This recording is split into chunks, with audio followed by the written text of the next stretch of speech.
You've heard of the concept of having a mastermind group, right? This concept was popularized by Napoleon Hill, the author of Think and Grow Rich. It was based on his interviews with people like Andrew Carnegie and Thomas Edison. The purpose of a mastermind group is to meet with a small group of like-minded people to support, encourage, and learn from each other's experience and share knowledge to accelerate the attainment of your goals. If that concept makes sense to you, then join us at the Recruitment Coach Live Summit in Florida on 9th and 10th of October. You'll have multiple opportunities to learn from other successful business owners during breakout sessions and the roundtable discussions. For full information and to register, visit recruitmentcoach.com/summit.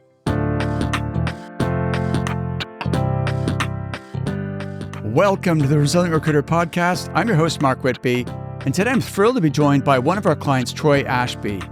Troy is the president of Benchmark Search Group in Dallas. He founded the company in 2018 after working at one of the Big Four accounting firms, in addition to more than a decade working with one of the nation's largest recruiting firms. Troy's built Benchmark's reputation as a trusted advisor for sourcing and recommending the right accounting talent, specializing in direct hire placement, executive search, and temporary staffing for accounting and finance professionals. Troy places a strong emphasis on family, which is why he built a great internal culture for his employees, centered around a workplace that's been designated as the best place to work for working parents multiple years in a row. Troy, welcome. I'm glad we're finally doing this. I know, me too. Thanks for having me, Mark. Absolutely. So can you tell the story of how you first got into recruiting? Sure. So after I got my accounting degree and went and slaved away in Big Four, I realized that it probably wasn't going to be my future, and I started looking for an accounting career. I happened to connect with a few recruiters and went out and got a bunch of interviews, got a few offers, and realized maybe accounting is the problem, not public accounting.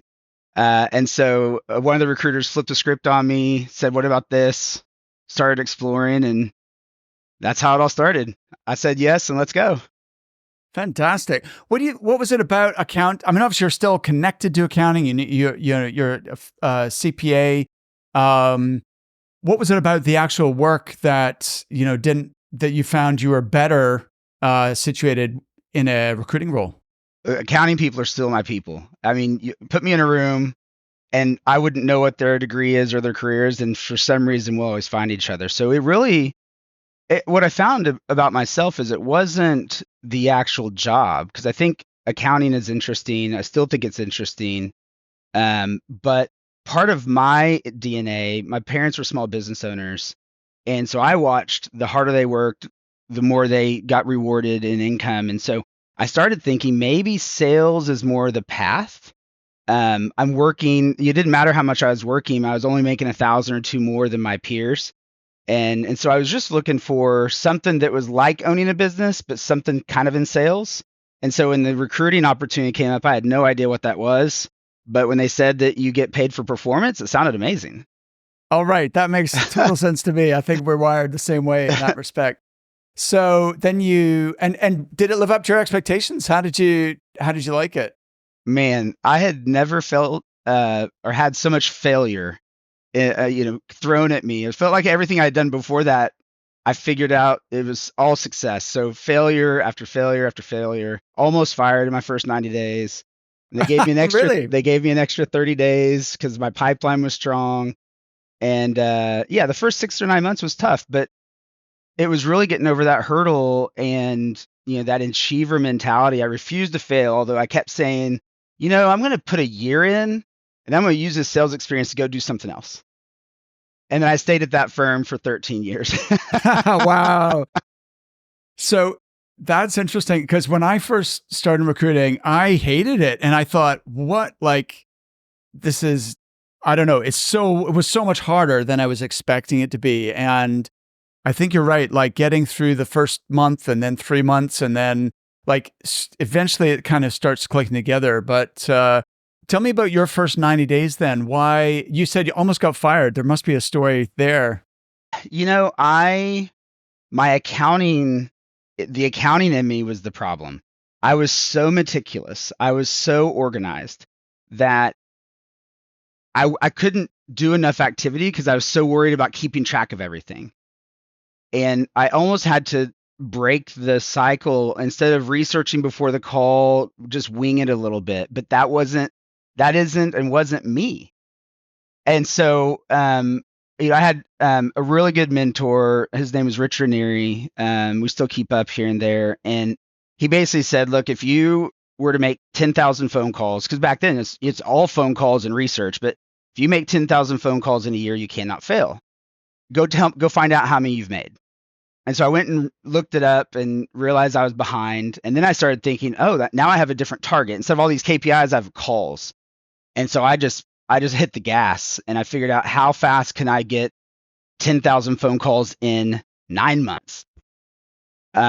So the cool part to that story is, yes, I didn't have any deals in my first 90 days. I had 3 or 4 in my 4th month when they let me stay on. And then I was one deal away from rookie of the year at one of the largest national recruiting firms in the country.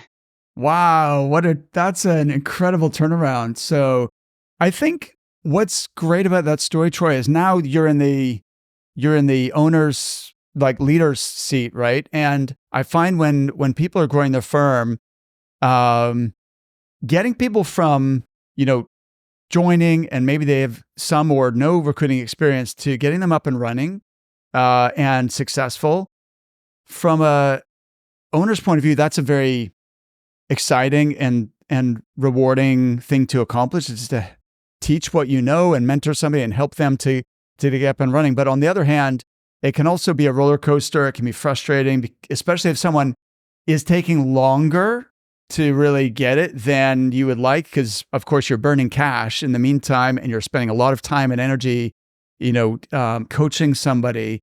So, but it can be useful to remember that, this is a process, and it can, it can take a little longer for things to click in. So I guess the difference with you then, you put on the gas and you increased your activity. And so your manager presumably could see you were doing the right things, and that sooner or later it was gonna take off.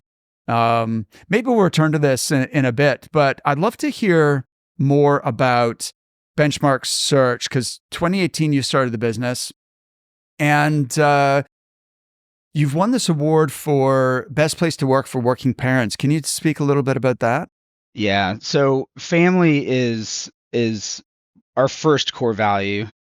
The one the mantra we always talk about. And when I set out to start Benchmark, I knew it wasn't just going to be me, and it was also partially like I wanted to spend more time with my family. So I've set this thing up where I don't want people to miss a recital, a baseball game, a parent-teacher meeting. Tons of flexibility around that. You still have a job to do, but we give trust first. It's not earned, and I don't want them to feel tied to a desk or to the phone. And so we've done several things. Like, hey, bring your kid to work if you have to come to work.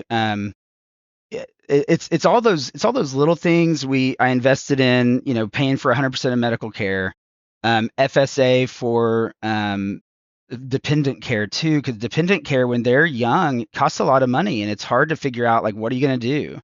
And we are hybrid, so helping them with some dependent care needs with some tax write-offs there helps as well. What's FSA? So it's a flexible spending account. So we have that for like healthcare, but you also have it for dependent care. So it's an option. It's an add-on option, and it allows them to put money in from your bank account or from your paycheck, and it's pre-tax dollars that you get to then spend on childcare. Got it. Okay, no, that's cool. That makes sense.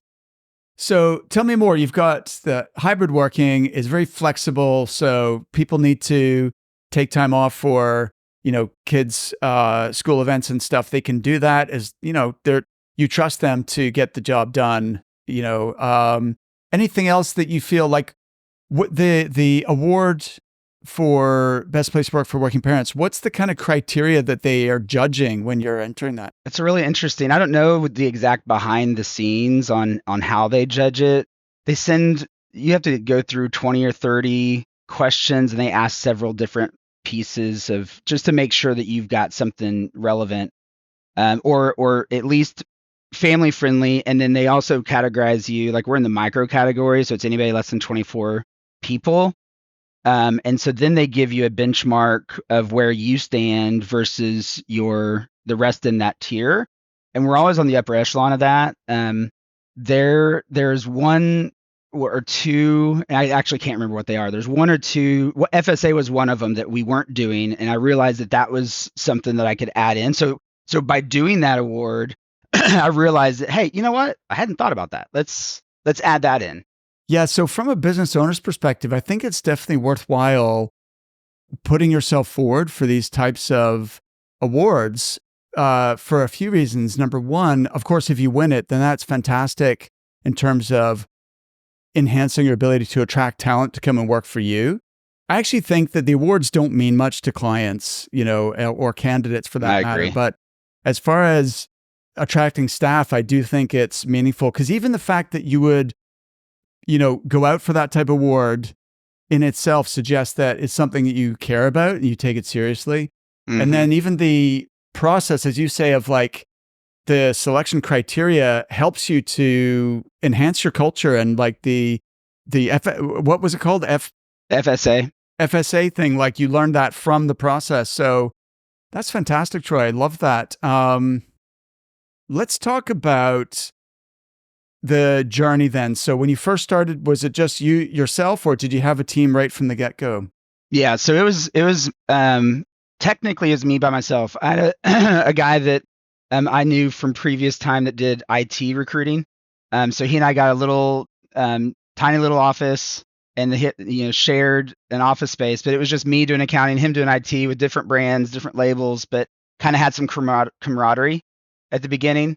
Always knew I needed to hire, and it took me about 9 months to hire the first person. But yeah, then we were off to the races. All right, fantastic. And so how did things progress from there to kind of starting to build that core team and get some momentum? Yeah. So hired the first person, and then probably about a year, or about almost exactly a year later, it was person number 2. She's still with me today. Yeah, so I was on this path of hiring one a year. And candidly, I wasn't sure how big we were going to grow it. I kind of felt like at any given time we're going to have 8 people. Didn't have a strategy behind it necessarily, but my thing was always looking at top producers at other firms who were maybe not, it was a culture misfit, or they wanted some more autonomy. They wanted to spend more time with family, but they were very successful and driven. And so that's really what I was looking for is, hey, this is a place where we're investing, a lot in technology. We're trying to do things the right way. You've got everything that you'd have at a big firm, but come surround yourself with top performers. And so that's what our mantra's always been. The golden handcuffs is hard. So, we actually had a couple of hiccups along the road. We started hiring a little faster and realized that I didn't really have the infrastructure in place to hire as fast as I was. And so about a year ago, I kind of leveled the whole, the way that we're doing things, and started from scratch and said, you know what, I've got these great, it was a team of 3 or 4 at the time, and great foundation, but a couple misfires as far as hires go, and some of it was on us and some of it was on the person, and I didn't want that to happen again. And so, we set up at having, operating procedures and standard processes, and really started things that probably should have done a long time ago, but as you start going, you're not really paying attention to it.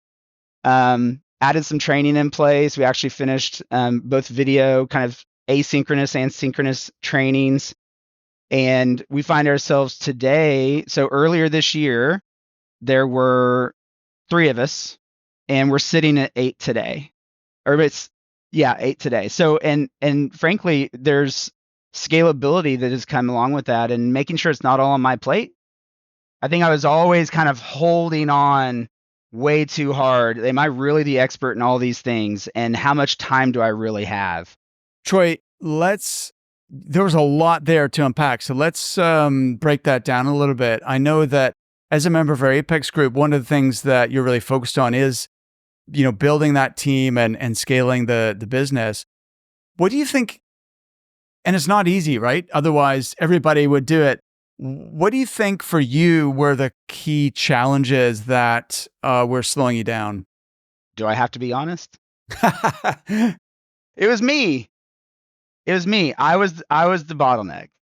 Um, well, I felt like I had to be all things to all people. So I have a great team in place, but I still felt like everything needed to flow through me, or it just seemed that that was the way it happened. I was, the leader, and so what I had to do is, Brittany has great strengths and Tracy has great strengths, and let's add those and kind of figure out who does what and kind of put people in place. So um, that was really the first thing, and then frankly, with my bandwidth, and this is actually through your program and encouragement, really early on, was hiring my first virtual assistant, and it allowed all these ideas that I have that I couldn't ever get to start coming to life in a very quick way, to help us come up with operating procedures, to help us craft, like, okay, we need to do training.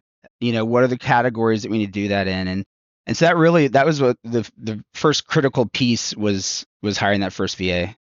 Amazing. I'd love to talk more about VAs. First of all, you kind of skimmed over the idea of removing yourself as a bottleneck and learning to let go and delegate and relinquish some control. Could you talk through that? Like, is that a mindset shift, or were there practical things that you did differently? You mentioned that you harnessed the strengths of the team members you already had, but like, what can you just elaborate on that? Because I feel like this is relevant to like 95% of the people listening. Are recruiters like to be in control, right? And then you're trying to grow, and you're like the main, you're the face of the business. You have a lot of the key relationships, and you're probably generating a disproportionate amount of the revenue. And going from that to running a team with multiple successful billers, if you want to do that, you have to be able to delegate and empower people to do the job without you getting in their way. So what was that journey for you? Yeah, it was really out of necessity, frankly. I I have this I don't know if it's an ability or a curse, but my bandwidth, I can stretch quite a bit, and I think at some point I kind of broke that bandwidth, and so I started looking specifically to Tracy. Well, actually, she probably came to me and was like, "What can I take?" Frankly, and it was, and then with my first VA as well, they both were sitting there saying, "Hey, we've got this. We've got you. We can do this. Let us take this." And so I went through an exercise, and it was probably too mundane, but it was really good for me that I kind of went through all the stuff that I was doing on a monthly basis. So I tracked it for a full 30 days. And wow, when that's your accountant. It is. When I saw the list, even I was surprised. And then I shared it with the team, and it was pretty organic. Like, hey, I've got that. I can do this. And so we kind of started figuring that out. And it's still a work in process. There's still some things I need to get off my plate, some that maybe eventually will move. But we've got it in a really good place right now. But that exercise was the best thing I had done. This is brilliant, Troy. Really, I want to learn more about that. Before we talk about the exercise, though, you mentioned that you have a pretty massive bandwidth, but it did break. What was that breaking point, and how did you realize, I've like, I'm way, I don't have the capacity. I need to fix this. Well, so let's go back to family for a second. Family's key to me. Family's key to my team. So I wouldn't sacrifice from the family necessarily, but I was sacrificing from sleep. And what happened is I will find a way to leave the office at 5:30 and go be with my family for 3 hours, 4 hours, do whatever we're doing, and then I would get back on. And what happened is that night started getting really, really long. And this is particularly, as we're growing, as we're scaling, trying to make sure my onboarding documents are right. Always have ideas of things that I could send to clients and different ways to brand ourselves. And so there's all these plates that were spinning. And at some point I was just looking in the mirror, and I had a lot of bags under my eyes. I thought, this this probably isn't sustainable. Right. 100%. Exactly. Like, yeah, especially when you get to our age, I think it's one thing when you're in your 20s but yeah, you're right. Absolutely.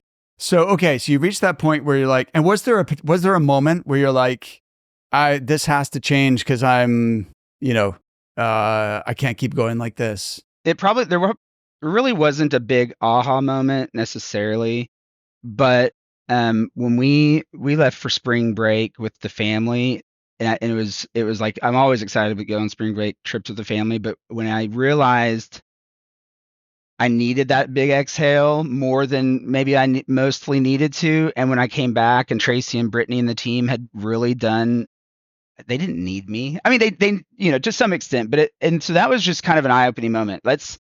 You've got these, core folks that are here. Let's put best on best, and it doesn't need to come through me. Awesome. All right. So actually going on that vacation with your family and realizing, the business didn't burn down, everything's still ticking over. You've got talented people in place and it was fine. That maybe reassured you that, oh, okay, I need to trust more and, let them get on with it.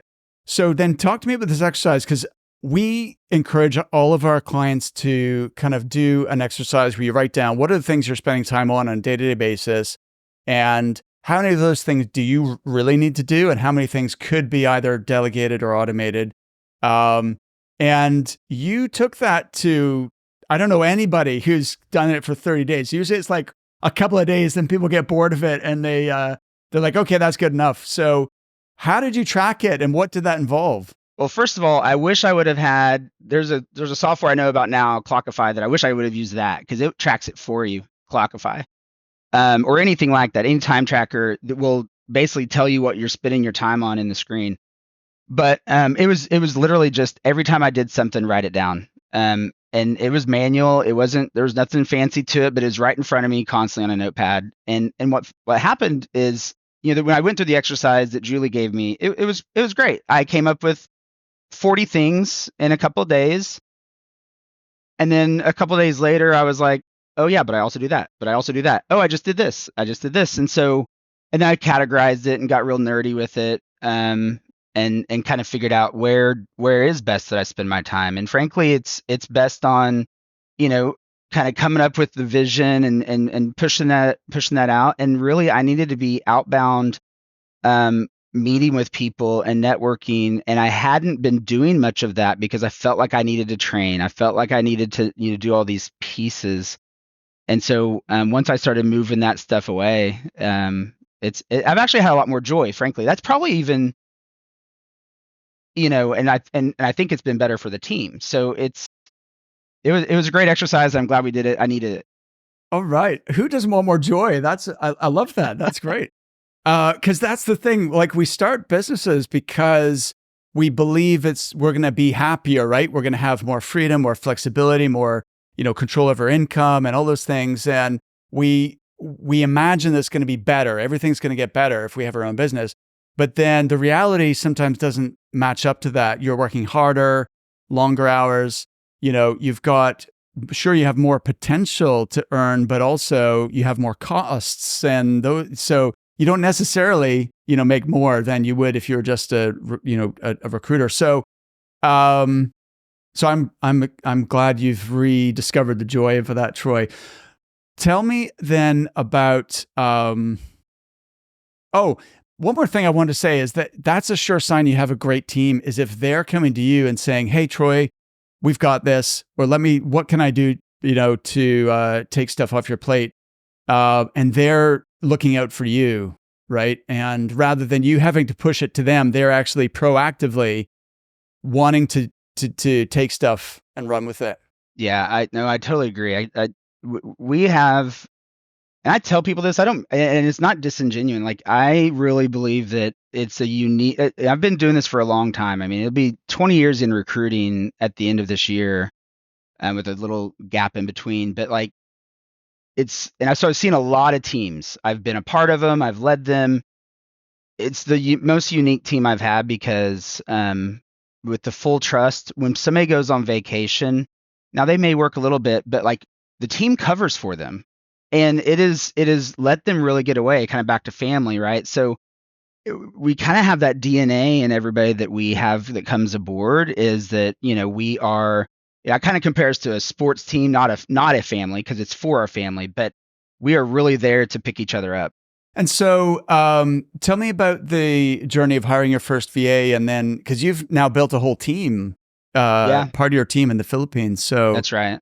yeah. So what has that enabled for you that has complemented your team in Dallas?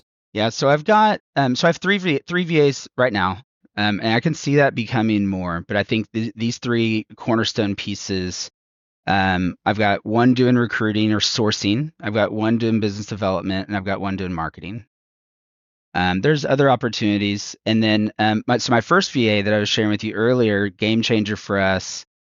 She's actually stepped into our offshore lead role. So she is actually, although some of the tasks and the project management she's helping organize, or help making sure that we're hitting the goals. And so by doing that, again, back to her, she was one of the ones that helped me onboard the marketing VA, because I was on spring break, and she goes, "I've got this." And she'd only been with me for 3 months. And so couldn't do it without them, but we had gone the route of VAs before through a third party, and it worked within certain parameters, but totally different when I decided to bring them on board and for them to be employees for Benchmark. And just the buy-in and the vision and the understanding of the business and in the nuances has been really special. Amazing. I think this is one of the mistakes that people try hiring people offshore, and it's not that satisfactory, and it doesn't produce the results they were hoping for. But it's a different mindset. It's not like, oh, this is a freelancer who's going to be at arm's length, and they're going to do work for me, and it's much lower cost, and I'm just going to chuck stuff over to them and get them to take on certain tasks. But when you instead think of them as a team member and they're fully integrated into your business, they work full time and exclusively for you, they communicate like you're not the bottleneck, but they can communicate with the rest of the team. They're on Slack or Teams with you, and you make them feel like they are genuinely part of the team, even though they're in a different country and a different time zone. I think that's when the real magic can happen. So what were some of the things that you initially identified that you could immediately get off your plate in order to, allow you to concentrate on the stuff that you need to be doing, like being more out there networking, business developing, and so on? So a lot of it comes down to things that I thought I needed to be in control of. Accounting, invoicing, the flow of those things, just job ads. I mean, silly as that may be, even running team meetings. So I think I don't necessarily have to be the one to run the team meetings or to have so many meetings. I mean, there were, I think, so I guess exciting news. Let's not bury the lead here. So I had this firm as my own for the first 6.5 years, and Tracy Dodd was just added to the partnership this week. And so it's massive, so exciting for the firm, for her, for us, and everything. And so she's taken about a third of the things off of my plate that frankly she's better at. She has got something that may take me a couple hours, she can get done in 20 minutes. And maybe it's because I didn't enjoy it as much, but I felt like I needed to do it. So really, we went through an exercise that was, what are you good at? What do you don't want to, what are you good at but don't want to do? What do you have to do but don't want to, aren't good at? And frankly, a lot of the things that I felt like I wasn't strong at, she's also a former accountant. So there's a lot of opportunities there.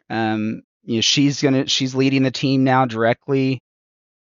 She's in it more than I am, both recruiting and, she has the recruiting experience and the sales side. So they'll have more attention from her, more availability, as well.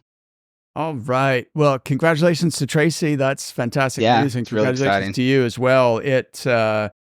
it really is. I've been on a similar journey myself, Troy, as you know, with Leanne, where she started as an employee, and that was the case for the first few years, and then just this past year made her a partner in the business. And the thing is, she was already acting as though she was a partner, and it sounds like Tracy's the same sort of person that, right? Like her job really hasn't changed because she was already thinking like an owner. She was thinking about the business, when she wasn't working. She was bringing the level of commitment and, passion to it that she would have if it had been her business. And so, yeah, it just made sense to make that official. So the exercise, by the way, if people want to replicate this, there's really 3 buckets. So what do you enjoy and you're good at? That was what I missed. Yep. Number 2, what are you good at but you don't enjoy? And number 3, what do you not enjoy and you're not good at? It's pretty obvious you should get rid of bucket number 3 right away. Like, get the tasks that you're doing in that category. But the one that's, and obviously the ones that are hard for people are, number 1, if it's something you're good at, then it feels like maybe I should still keep doing this. But the thing is, you mentioned like Tracy is actually better at certain things than you. And that's the key, is you'll find that you want to concentrate on things you enjoy most and that you have the greatest impact at, and let other people do the things, because we all have different strengths. Let other people take over those tasks that, maybe you're competent at, but they're going to bring a lot more energy to it than probably you're not prioritizing it. You're avoiding it. You're procrastinating, or you're doing it half-heartedly because you're just not, your heart's not in it. And then the things that you don't enjoy and you're not good at, reverse that. The things that you are good at and you enjoy, that's one that people often don't want to delegate. But the question is this the best and highest use of your time? Right? Because maybe there's somebody who would be even better than you at that. So that's a whole exercise that we recommend all our listeners really think that through if you want to free up time for scaling your business. So you've got Tracy on board now as a partner. You're growing your offshore team. Let's talk about the training, because I think that was the other. You said you had some false starts before when you tried to expand. Could you talk about why you think that didn't work, and then what you've done differently this time to make sure that it is successful? Yeah, I think this is really where I think we can spend a long time talking here. But really, what it was, I've got it's me, Brittany, Tracy for quite a long time. Brittany's been here for 2.5 years as well. What we would do is we would bring people in, and we had kind of a 5-week training program where I would spend one-on-one time with them. Brittany would spend time on recruiting. Tracy would spend time on business development, or vice versa. All these people had experience, so it wasn't like we felt like we needed to teach them how to recruit or what an accountant was.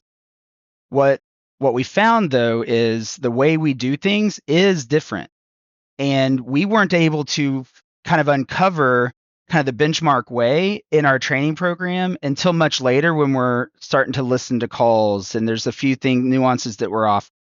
But because it was all kind of ingrained in us, we didn't have a way for them to know the different messaging that we use, or what we believe as far as what the market dynamics may be, or how to, what we feel like the best way to coach a candidate or a client is. There was just nothing tangible. So we would say it out loud, but if they're not going to pick up on it one time. And so we just didn't allow them to go back to a real resource. We had a 13-page document that had the bare bones. So like I said, some of it was on us, some of it's still on the person, maybe ask more questions, but I have to take the ownership of, I didn't set some of them up for success. And we learned from it. So now we started using a project management software. We're using Asana, And I started using Asana just for the VAs. But what happened, and they all had an onboarding document. So I was really critical to get onboarding documents for any new hire. They're going to have, a roadmap. And I started doing that with them. And then it became really obvious that, okay, well, let's do that for the team. Let's expand upon this. So we've got, we basically took this Asana and have an entire onboarding for depending on which person comes in. So if they come into recruiting only, they pop right into a training platform. That training platform is going to have documents, any document that they need, any reference forms, interview prompters, debrief forms. Everything is there, and everything's branded now, so it's ours. It's not just some Word document put together. So they can get to that anywhere they want. My first VA, who's also the lead, she's also organized everything inside of Microsoft Office. So it's everything's chronological. Everybody can find it. Before it was a little bit haphazard. People would not be able to find it as easily. So now everything's labeled and numbered and lettered and has kind of unique searchability there too, in case they're not finding it in Asana. And then the other thing we've done over the last several hires is every training that we do, even if they're in the office that day, we're recording it. And that allows people to go back and watch it again, or watch it for the first time, or slow it down, or take some notes. I found that to be really, really valuable. And so what we've done, we went through that with 2 people. So we've got a lot of data on training, and sometimes they're real scenarios. I just had an objection, I couldn't overcome it. Or I've been trying this, what do you think? Let's role play. So the role plays are out there. And then about 6 months ago, we went through and basically put together all the steps that are in the process and what are we missing that we need to train on. And we will be finished with that if we all hit so Tracy's got a couple left, I've got a few left, Brittany has one maybe left, and Charm has some. But our goal was to have it done by this Friday. And at that point, we will have a full, and then we'll add to it as things come up, right? And so anybody that comes on board now, we are so equipped to get them off and running. And they can, we still have it lined out. Like, we want you to have this done in 2 weeks. But if they want to get it done faster, have at it. You have access to it as soon as you start. Beautiful. I love this, Troy. This is, I know how much work goes into that. It sounds like you shared it among the team and everyone got involved. So that was smart. We tell all our clients, record everything. So record all your meetings, record your client and candidate calls, because all of that can be reused for training, or it can go into a platform like Asana, whether it's clips or, sessions on specific topics can all be organized into your training platform. And that stuff is gold, because it's, as you say, it's real scenarios. And then, with AI, you can get a lot of that stuff transcribed. And then that opens up all kinds of other possibilities in terms of things you're able to create with that content. And the other thing that I was thinking as you were talking about hiring top performers from other firms, I think this is a mistake a lot of owners make, is they assume if I bring in someone successful, they're not going to need training, right?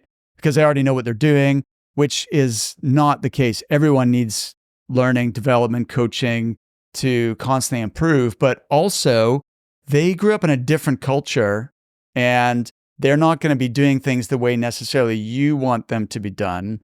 And so a lot of that stuff, there's only one way to do it, and that's you have to almost retrain them in, the benchmark way of doing things, right? So well, can we double click on that a little bit too?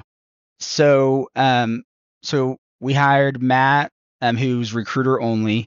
We're looking for one more 360 person with experience. But based on the organization structure we're creating, we're going to be training from ground up after that. So we will hire one more person with experience, but we are more prepared really, so I wanted to hire top performers, but one of the other reasons was I wasn't equipped to teach. We like to hire accountants, so I wasn't equipped to really ramp them from ground up with what was going on. Now with kind of delegating some things, I've got more bandwidth, but with this training program, I feel like I can get, just like I came up to speed. I didn't know anything, but they had a really good training program and had some extra resources. Well, now I feel like we could do the exact same thing. So after we get this next person hired, people after that are going to be coming in without recruiting experience, because then we can teach them our way, and it's the only way that they've known. And I actually think they could possibly be successful faster doing it that way. Yes, absolutely. There's no preconceived ideas, bad habits, or they're just going to follow what you tell them. So there's definitely some huge advantages to doing that. Any other mistakes that you've identified along the way, which you've been able to then use as learning opportunities and improve what you guys are doing? Oh, the mistakes. Why are we spending time on mistakes, Mark? Well, while you're thinking, there's a great book, I've got it behind me, called "The Obstacle Is the Way" by Ryan Holiday, who's a really good author, and it's kind of about stoicism, but it instead of reading like Marcus Aurelius or something, it's written for today. It's a lot more accessible, and it uses more relevant, up-to-date examples. But the premise behind the book is that, if you think about all of the quote unquote negative experiences, things that have happened to you that were unpleasant at the time, or mistakes that you made, and then ask yourself the question, what benefit came out of that? Or how am I better off today for having gone through that, or what do I have in my life or in my business that would have never happened if we hadn't taken that fork in the road? And just by looking back and reframing things from that lens, it allows you to actually perceive it as a positive and something that has made you stronger. So, and my team knows this about me, and I actually tell people this in the interview when I'm screening them the first time when I'm hiring. It's not a hiring problem. It's actually a firing problem. I have a tendency to believe in people, or kind of go back to my first time, right? Like I was almost fired. And so I give people a lot of chances. I believe in them. I believe they can do it. They're part of the team. We've invested a lot of time in them, but they've got families, and I want to make sure that we've done everything we can. But I'll be honest, and I realize this about me, but I also know that I have to at some point let it go, is that I oftentimes want it even more than my employee, if that makes sense.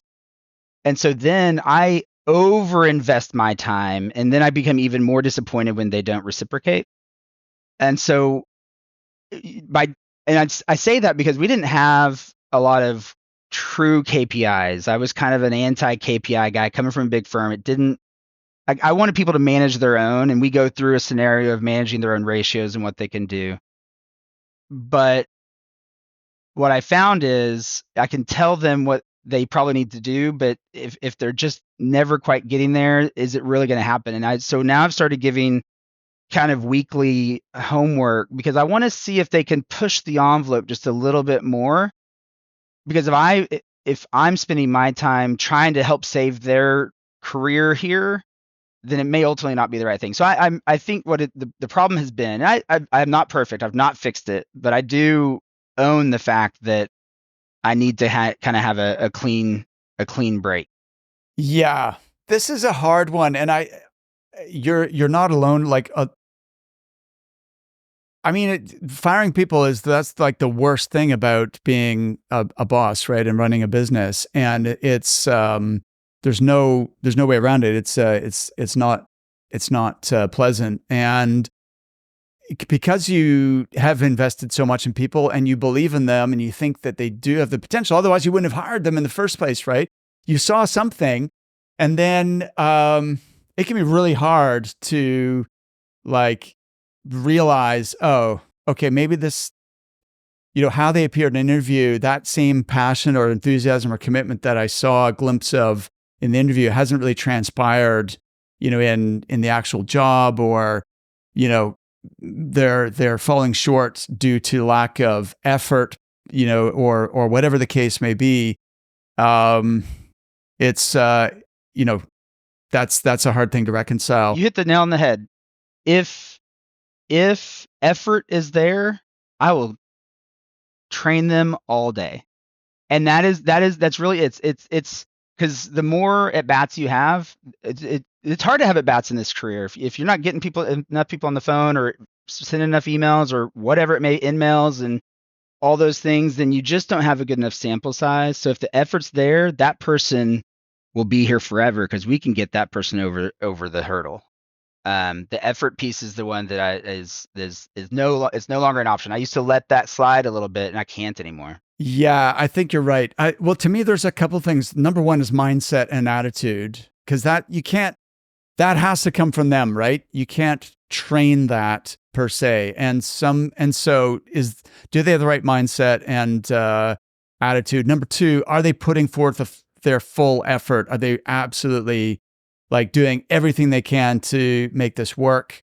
And those two are really non-negotiable, right? If they're not displaying those two things, then it's not going to work out. The third one is harder. Is are they learning and improving? But I guess if you're hiring accountants, then that to some extent is an intelligence test already.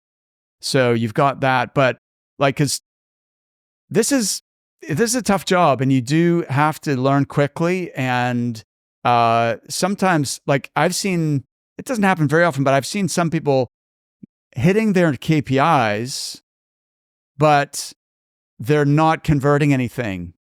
And there's another issue, which again is very hard to coach sometimes. But yeah, that's a learn for sure. Have you come to any kind of what's the word I want? Guidelines that are clearer as far as because I think the challenge is trying to take the emotion out of it and make it much more of a logical decision. What's the time frame that someone needs to start hitting their numbers? Yeah, no, so as part of that exercise, and Matt's the first one to go through it. It's been actually really, really great. So he had his first deal yesterday. He's been here for almost 2 months. So he was actually a week early in closing his deal, right? So we put together kind of minimum expectations on where things need to go. So it's outreach, it's internal screens, submittals to clients, even references, and it's on a week-to-week basis. And so there's a checklist, and are you hitting them and are you not? And so, but those are minimums; those aren't goals, because you have to be able to do those, but you're probably going to have to do more. And so it scales up each week. And part of that is shadowing and doing some of those things with people on the team too.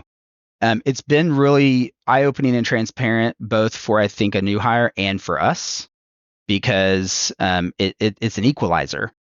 And we talk about, okay, if you didn't hit it this week, well, you have to get to it somehow. So you've got to ratchet that up, or you miss out, and how that activity is an accumulation over time, and you don't see the results or non-results for 4 to 6 weeks after. And so that kind of putting that on paper has been better than me just sharing and verbally and whiteboarding it. And so then after they've got about 4 weeks under their belt, we start talking about their ratios. Okay, here's what I said you need to hit. And this is what we know after 20 years of experience, we know this is what you have to hit to hit your goals. But based on your activity, you either have to do a lot more activity, and here's your new activity number, or you got to convert more. And so we go through those scenarios, and at some point there reaches a breaking point. I can't do any more activity. I have to learn. And kind of to your point, if they're hitting their activity and not converting, where do we spend time, or is it just not going to work? Fantastic. What, in your opinion, Troy, are the 3 most important metrics, and what's the minimum, or what's the ideal for someone to be successful? So it depends. So we have full desk and we have recruiter only. Yeah. And then we somebody could come in as BD only as well. But let's talk about recruiter only. Recruiters have to have at least 10 interviews screens. Mm-hmm. It probably needs to be more like 12, but you have to have 10 to keep it going. And then 6 client interviews in a week. You can get by with 3, but if you want to hit your metrics, we have a lot of high performers too. So, but if you can hit your 6 interviews with clients a week, you're going to end up with 3 to 4 placements a month. If you end up with 3 a week, you're going to end up with 1 to 2 placements a month. And so there's a scaling factor to that.